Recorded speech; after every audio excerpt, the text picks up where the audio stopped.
বঙ্গবন্ধুর কন্যা জননেত্রী শেখ হাসিনার নেতৃত্বে এই দেশটাকে সবাই মিলে গড়ে তুলতে চেয়েছিলাম।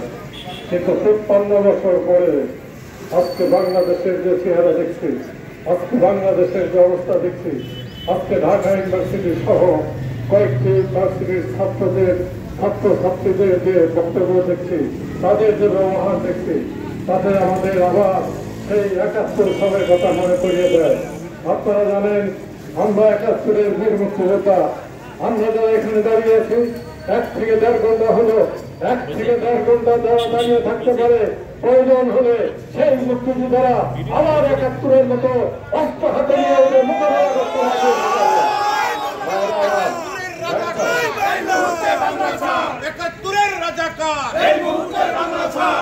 ভাইয়েরা আমার, একটা কথা বলেন, আপনারা সবাই সশিক্ষিত, আপনারা সবাই সাংবাদিক, আপনাদের এই সাংবাদিকতার মাধ্যমে বঙ্গবন্ধুর কন্যা জননেত্রী শেখ হাসিনা মাননীয় প্রধানমন্ত্রীর কাছে আপনাদের মাধ্যমে আমি একটা আবেদন জানাতে চাই।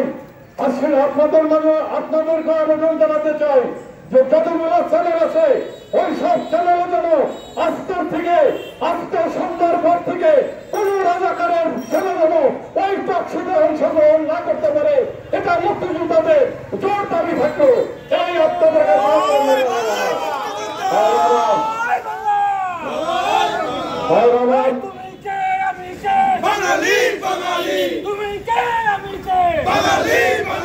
তোমার আমার ঠিকানা, তোমার আমার ঠিকানা।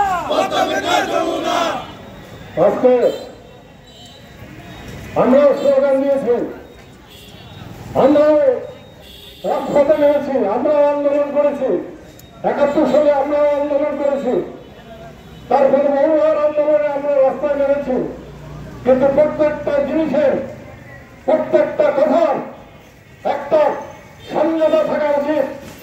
আজকে ঢাকা ইউনিভার্সিটিতে ছাত্র নামদারি যারা স্লোগান দিল যে তুমি কে আমি কে, রাজাকার রাজাকার, এটা আমাদের স্লোগান, এটা বঙ্গবন্ধুর স্লোগান, এটা মুক্তিযোদ্ধাদের স্লোগান যে তুমি কে আমি কে, বাঙালি বাঙালি। আর তার পরিবর্তে তারা স্লোগান দিল আমরা রাজাকার।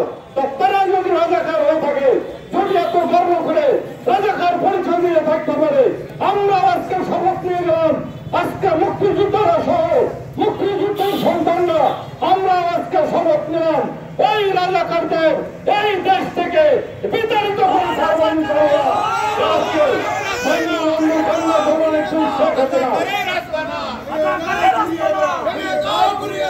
বঙ্গবন্ধু জননেত্রী শেখ হাসিনা আজকে শক্তিশালী করবো। বঙ্গবন্ধুর বাংলাদেশকে সোনার বাংলা করার জন্য, বঙ্গবন্ধুর কন্যা জননেত্রীর হাতকে শক্তিশালী করার জন্য, বঙ্গবন্ধুর স্মার্ট বাংলা, বঙ্গবন্ধুর কন্যার স্মার্ট বাংলাদেশ করার জন্য যা যা করার দরকার আমরা তাই তাই করবো। আর ওই রাজাকারদের রোখার জন্য যদি